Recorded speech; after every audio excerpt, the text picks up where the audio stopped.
everyone, and welcome back. Today we are going to be playing blue-black artifacts, where I have changed quite a bit of cards to see how well they might perform, and having cards help bridge that gap against those decks that are quite aggressive, and we need a card to kind of bail us out in some of those spots, because obviously playing Synthesizer on turn 3 is not necessarily always the best play, because if you're playing against Boros Convoke and they've been on the play, playing this on 3 is pretty much a check mark that you're going to lose that game. But playing a card like Glistening Deluge, a very strong card that I've been playing recently, just in the main board and just kind of saying whatever.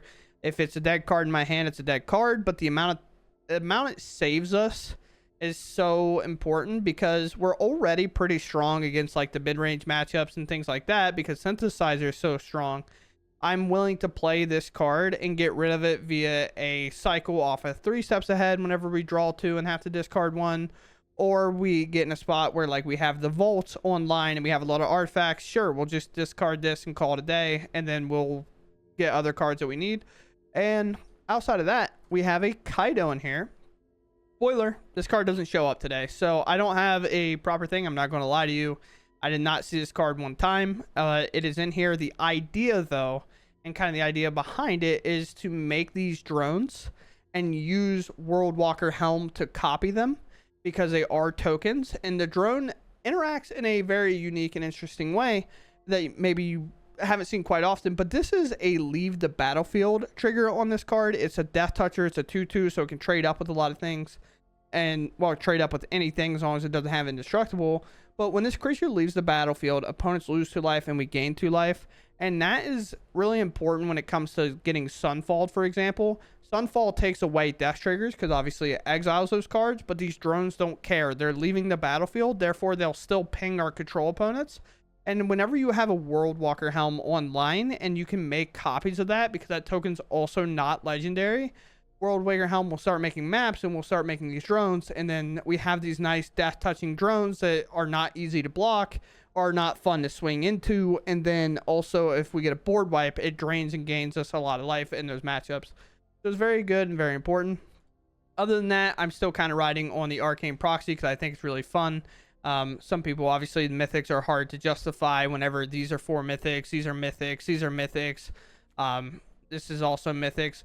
This card right here, also, I tested. I talked about it in the outro, so if you want to know more about each of these cards, feel free to go ahead and go to the outro at the end of the video. Obviously, I prefer you watch it, you know, but if you want my honest opinions, they're in the outro. If you want to watch that instead, maybe get a little bit more grasp of it and then come back and watch the video, feel free. But at the end of the day, I run pretty well with this. Glistening Deluge comes up in a big way in a lot of our matches, and it runs pretty well. Also, we had an opponent spam good game the entire game and end up punishing them, so that's pretty sick. And outside that, let's just go ahead and dive in, see how the games go. And if you all enjoy my content, please consider subscribing. Truly helps out the channel a ton, and I appreciate it immensely. But outside that, let's go game.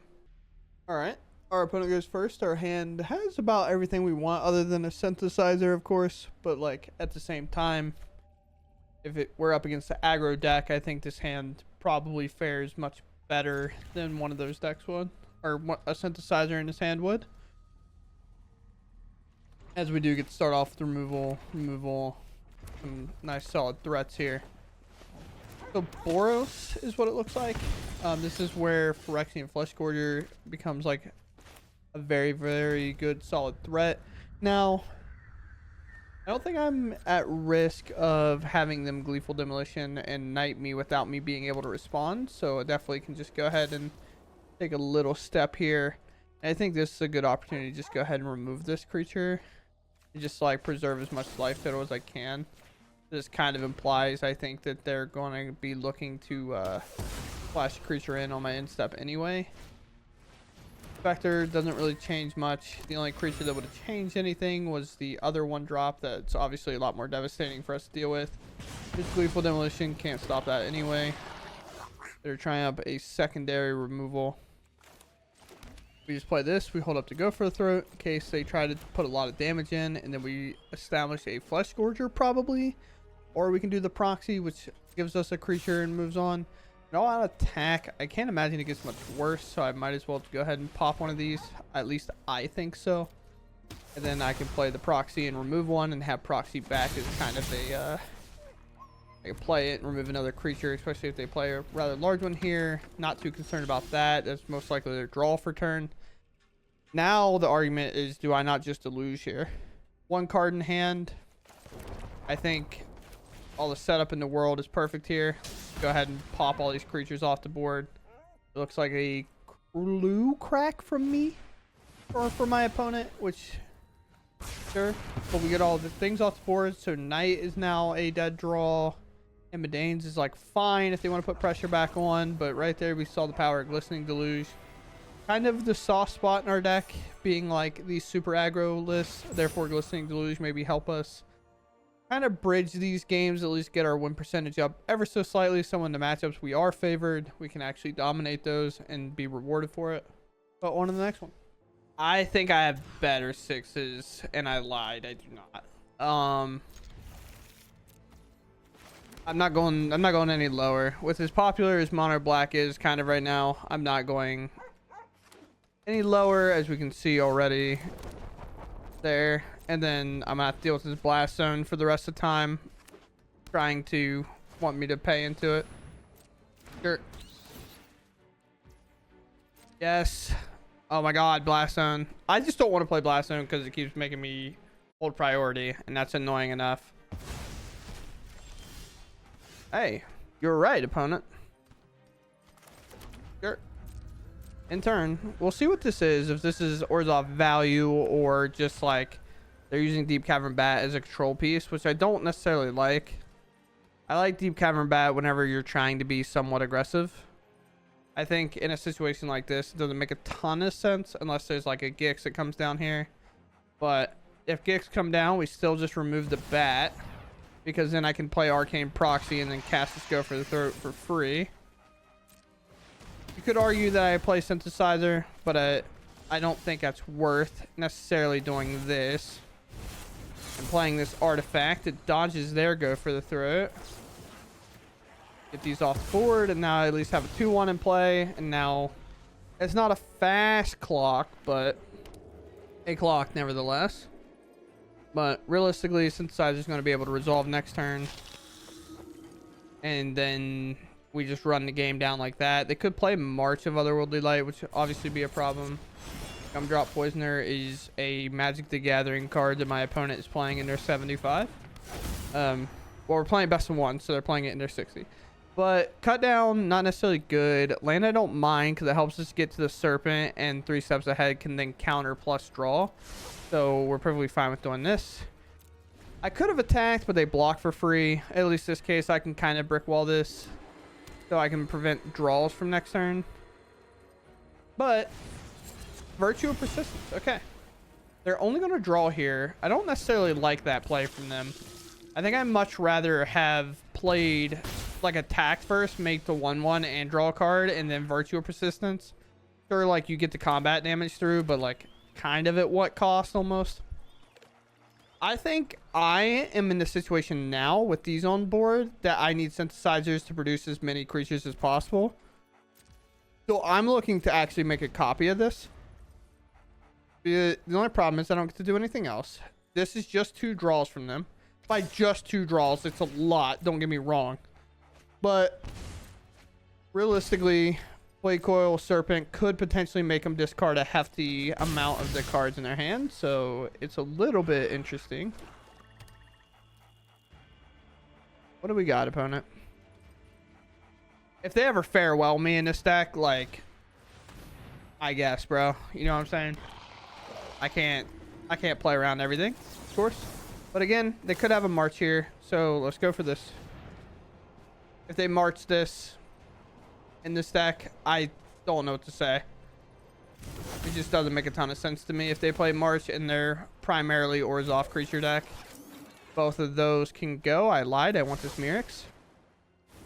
And you might be like, why? Well, now we get to actually play our Blade Coil Serpent, which I think might be significantly better here. Let's do black.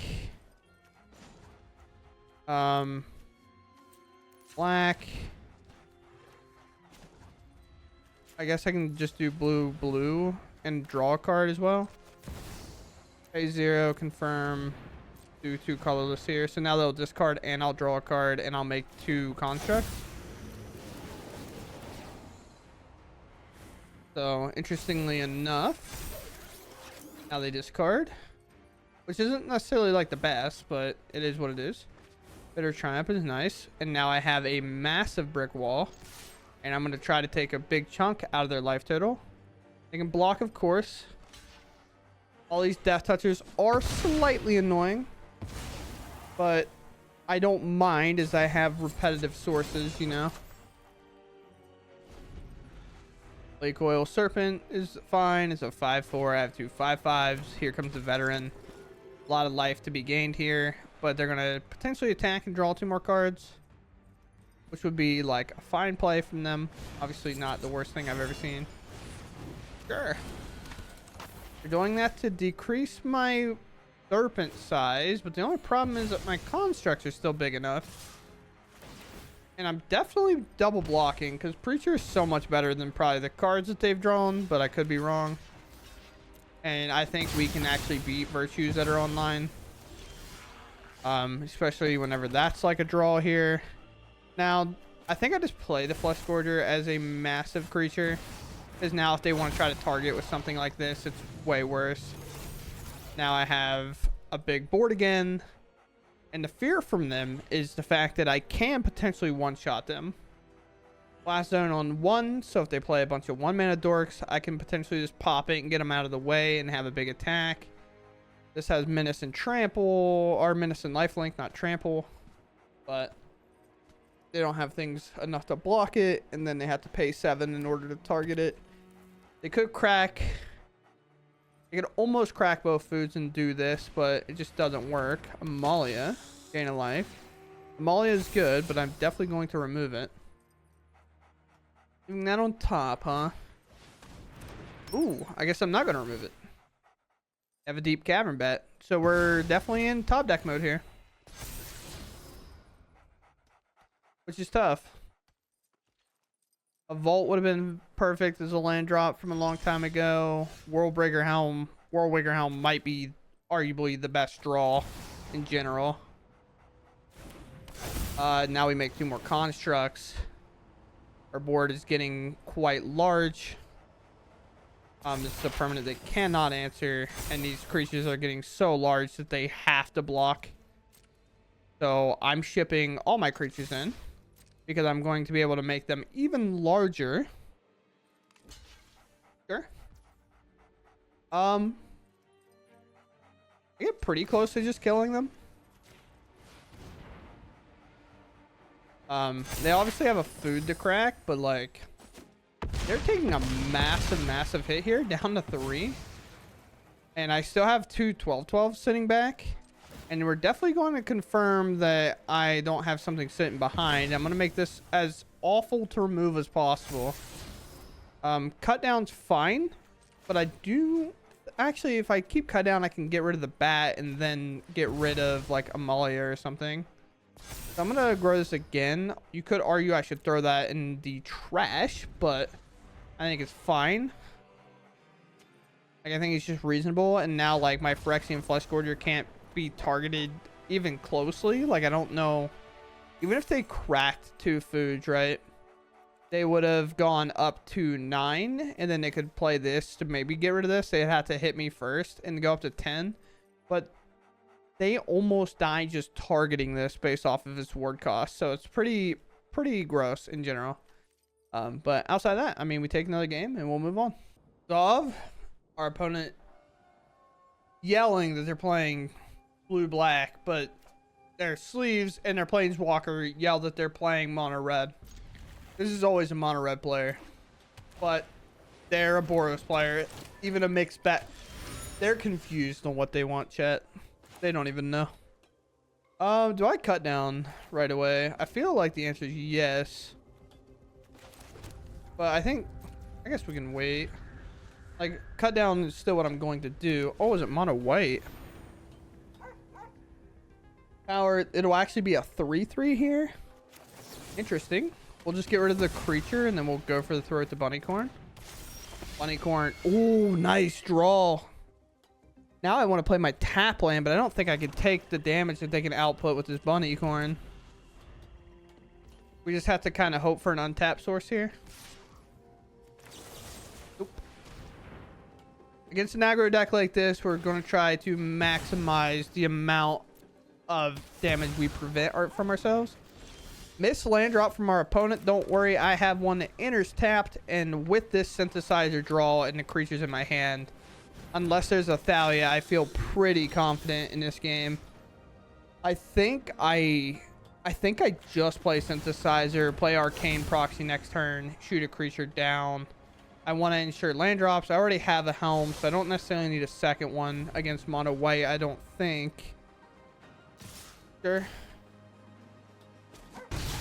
But proxy's going to enter, be a blocker itself, make a token, and then it's just a good kind of turn here in general. Synthesizer up. I don't know why proxy's card gets faded like that. The printing process is always an error.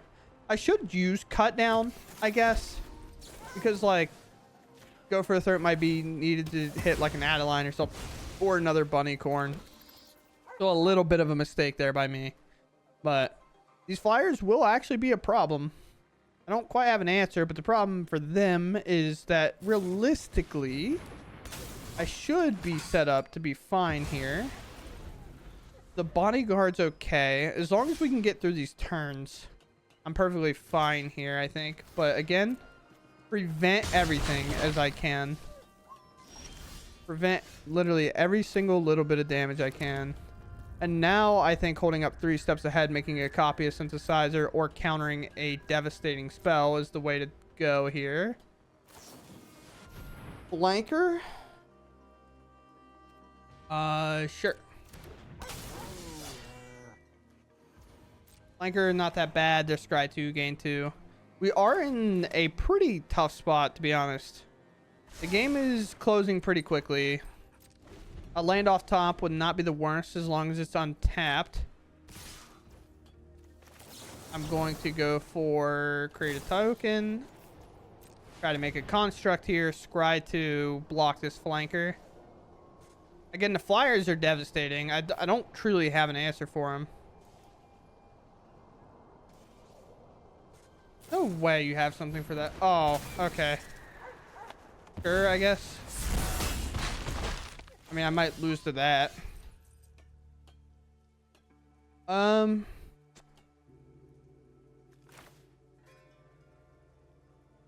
Here, I guess. Nice 5 on this. Now, again, I can't necessarily cast this, as you'll see. I'll show it. I still have to pay the token cost. So, it's not a thing I can actually do. Now I could pay if it was if I had another mana here, I could pay for one because of the Iron Crag, but this cannot pay into this. So it's an interesting match. I'm just getting weirdly exiled out of the game. It's like such a weird game for me to lose. Like I feel like I should not lose this game ever, but it's just happening that way. And I don't necessarily have a way to deal with these flyers. I said that in the beginning and it's coming true here.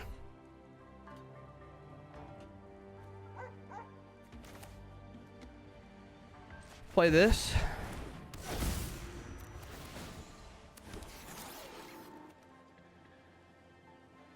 Actually find a way to answer those and kill everything on this board. That's absurd. Yes, keep these exactly. So we do this. We draw 2. That works, right? Yeah, it says 3 here, which is like a weird bug, but you got to remember the blue's actually not there. It's only 2. So that's something to keep in mind if you're ever watching this back from somewhere. I think this Volt can go, even though it is my land drop for turn, and then I can just go ahead and take this entire board out, and then now we live at 4 right now. And with this helm plus 3 steps ahead kind of primed up and ready to go, it's going to be hard for us to lose, I think, because I'm going to present so much board presence and just the next turn or 2 here that is going to basically one-shot my opponent. And in mono white, they don't have something like Emma Danes that can just come in and give everything haste. We also have to remember if a card gets plotted, we cannot cast it until the next turn. But here, I'm just holding up his counterspell for as long as I physically can. Plus, I also get to like do multiple things. This bodyguard, as much as it sucks to have this happen, I'm going to let it. It's not a card I need to counter. I still have 2 massive creatures, and I can also make a copy of my creatures. I can go ahead for an activation here, I think. Land. We'll end turn on that. Makes my tokens a little bit smaller, but I still have counterspell plus activating the helm up. So if it's something like these, I can just let that happen. Let's see if we have to counter though. Because if they have another interaction spell, we do run the risk of losing. Because we are at 4, so we have to be super careful on how we do this. You have another get lost. Can't imagine there's an attack here. The problem is you now have to worry on the back end of these things attacking you. We know about this, so let's just tap it. Just activate. Get a little look. What do you got? Another get lost, huh?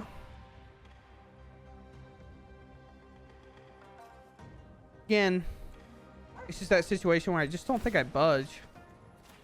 Just copy here. I have so many tokens. Next. And this might be like a little patient, but I'm just going to pass, I think.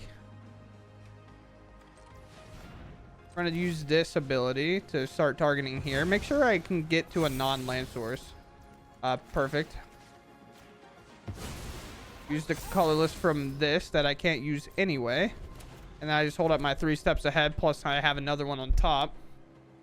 And I can pretty much guarantee that I'm looking pretty solid. I should have put the other counter on the other one, so I had 2 14/14s. But realistically, they have pretty good blocks for a while. That, however, I will counter. Counter, make a token. I'm a little short, so I'll draw. I can just get rid of my land in hand. Okay, yeah, 2-3 steps ahead in my hand. Very cool. So you can see kind of another situation where Deluge actually wins us a game. That's kind of wild. This is like a hand you get in trouble for keeping. We have literally way too many 3 drops. I'm calling it. I'm missing a land drop. I'm calling it right now. This is way too many 3 drops for Arena not to make me miss land drops, you know? However, if we hit the land drop, we feel really confident, but it's also looking like it's mono red. Oh yeah, even the hello. Ooh, man. Another 3 drop. Here it comes, chat. Here it comes. Another 3 drop. Perfect. Exactly as we drew it up. All the cards that are going to miss. Oh, now we hit a land drop. Gross. I'll play this, I guess. Land drop, I'll take. If we hit that land, it'd have been so good, though. I think this is like a matchup we're probably never beating. I guess. I wasn't ready for that. All right. That's kind of cringe. All right, our opponent's cringe.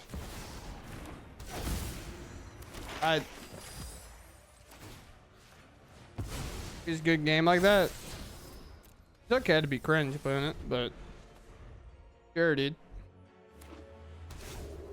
Doppelgang me again. I don't care.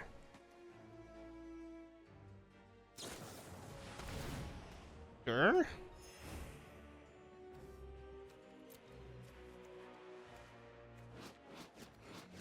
Oh my.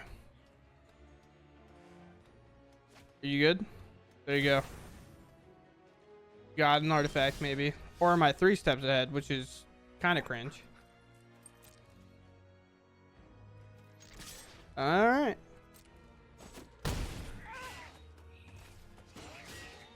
Do I even care? I don't think so. I can just pass here.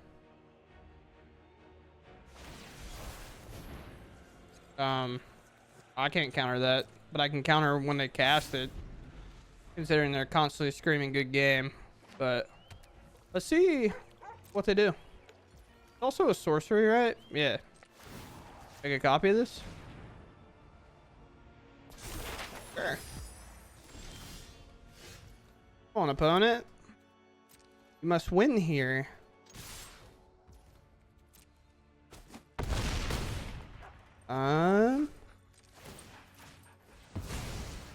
They keep saying good game, and I'm happy for them, or upset that they're feeling this way, but sure. That's fine with me. Just holding up my counter spell for when they inevitably tap out for this doppelgang. Seems like a play they would make. How much mana they got? 1, 2, copy it once, play land, copy it once. This is an Atraxa. I just killed the Atraxa.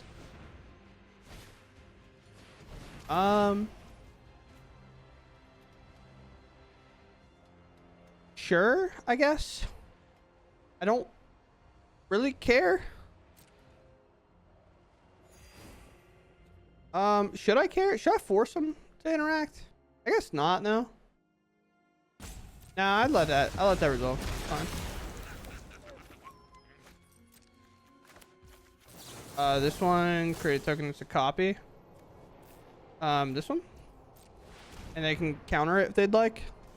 I have a feeling they hit my 3 steps ahead, but maybe they didn't. Make another token. Dark Slit, Arcane Proxy's like bad. I think Dark Slick's also bad. Sure. Combat. Sure. That's fine with me.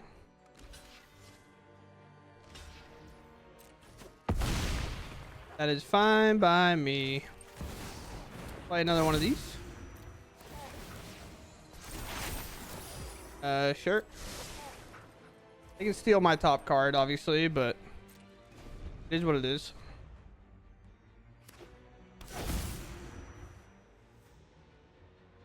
Obviously, they have, like, the doppelganger to make a ton of tokens here. I think they can make, like, equally as many constructs as me, but my constructs are going to be much larger. A Sunfall. Okay. Sure. That is, like, fine, I guess. I guess I probably shouldn't have kept this World Waker Helm on top. Because, like, the problem is, like, I'd need counterspell, like, 3 steps ahead. Because, like, this just gets better and better as we go through the game. My opponent still thinks they're gaming, but sure. Honestly, playing a creature is probably a bad thing. But here I go. I have 17 17s, and again, I can remove a creature and then play proxy and remove another one. I don't really care how large their stuff gets. They farewell me, dude. I don't care. I guess that's fine. I can keep filling up the board every turn. It does not matter to me. Oh, they got my vault, I guess. That's what they got from me a while ago. Sure.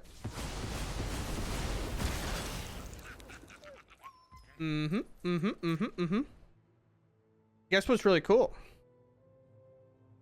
Now that I've made a token, I kind of forgot about it, to be honest with you. I can make my constructs on instep. And now they have to deal with these constructs on my instep. You got another good game for me, opponent? That'd be pretty cool. Oh, you do? Oh, what happened? You could argue maybe I'm being toxic, but I feel like spamming good game the entire time. All right, team. I saw a couple of cards we added today. I did not get to see a Kaido, but I played one. Didn't want to go too crazy on this card, but I did play one of these. Didn't find it. The main reason why is because if I make the drone, the idea is if I make the drone, I make copies with Worldwaker Helm, and then it says whenever it leaves the battlefield, it does not care about being exiled, which is a big difference of kind of how wording works. If it said died and it gets sunfalled, it does nothing, but because it would be a non-legendary drone token that we can make copies of over and over again. If it leaves the battlefield, therefore, if we have 3 of these and our opponent sunfalls us, they take 6, we gain 6. It's also like a good blocker against mono red. And if we're making copies of it, like it blocks, kills our creatures, and then we gain life. Obviously, we have to get to it, but I feel like we have the removal to hopefully get there with all this kind of loaded up, and then kind of a big thing like synthesizer or braided net to kind of lock things down, and then a flesh gorger to gain that life. But I think the deck performed well today. I mean, we went positive overall. The only match I ended up losing was against, I think, blue-white control, but I honestly didn't play the game out. We got to like turn 3 or 4, and I looked at the time, and we had already been in the game for like 7 minutes by turn 3 or 4. Because my opponent just kept hitting that timer and then would make their game action, or I'd put an obvious spell in the stack that needs countered, and then they would wait and then counter it. So I was just like, this isn't worth my time. I'm just going to concede. I don't care that much, but it's what it is. But outside of that, I think our overall control matchup outside of Farewell was bad, but rotation, that card doesn't exist. I think we're pretty solid against control. I think I just said it was bad, but I actually think we're solid against control because they cannot really answer this that well. And especially when rotation happens, control's getting hit so hard, losing Memory Delusion March, that this card becomes a lot harder for them to answer because Get Lost doesn't do it. So then this card gets a lot better. So right now, control might be tough, but overall, I think in the long run, it's not that bad. And if you're playing best of 3, I mean, this deck is the perfect deck to throw your 4 of duresses in the side and things like that and make those matchups very, very favorable. But outside of that, I think it ran well. I think Blade Coil Serpent was a cool card. Not a requirement by any stretch, so don't worry about wasting your mythic if you don't have this card. I just kind of wanted to run it and play it and see if it could potentially be valuable whenever we get to those games where it's like we grinded it down and our opponent has 1 card and we can play this and draw 2 and make them discard 1, and it's an artifact, so we can pump in a lot of like easy mana into it, like the Might Stone and Weak Stone and like whatever, and just put a little bit of mana while also holding up 3 steps ahead, using it as a draw and a synthesizer trigger. But other than that, I mean, I really do enjoy playing Arcane Proxy in this deck. As I've said in the past, it can, I believe, still cast your 3 steps ahead. You just have to pay the spree because it fits under that category. Jace also works that way, which Jace is another card I'm going to talk about in a second. But Arcane Proxy is pretty sweet, being able to like pick this up, and then we can use it for its like 2 mana mode and counter a thing, which is never going to happen. But the draw 2 is what I meant to bring up. Or if we just have a ton of mana, like 6 and instead of, or 7 mana, instead of like playing this for its max value, we can still play it for a small amount and then use this to copy something else like a synthesizer again, and then use the World Walker Helms to copy these. I'm still a big fan of this card. 2 might be much, but when this is online and you're making token copies, it's so good, and it's so hard to stop in general. Especially you can do cheeky stuff where you kind of like use 3 steps ahead and make a copy of Might Stone, Weak Stone, draw cards, and then you can use the World Walker Helm to make a copy of that. I know it's legendary and they'll go away, but once you have a token copy, you can keep making copies and it doesn't really care about it.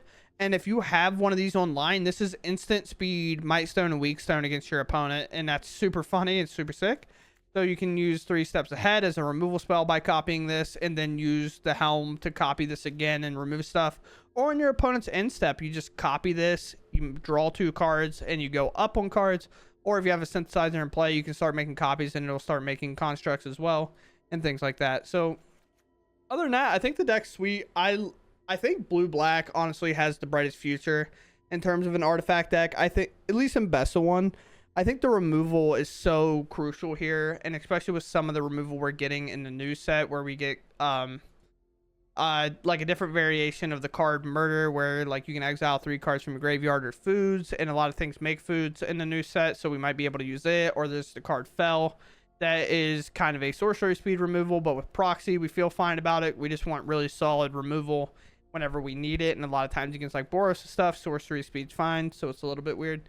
But outside of that, I mean, I hope you all enjoyed. I definitely enjoyed this, and again, my videos are going to be a little bit shorter. Rotation's about to happen, not a part of the streamer event, which is okay. I've said that in the past. It's perfectly fine.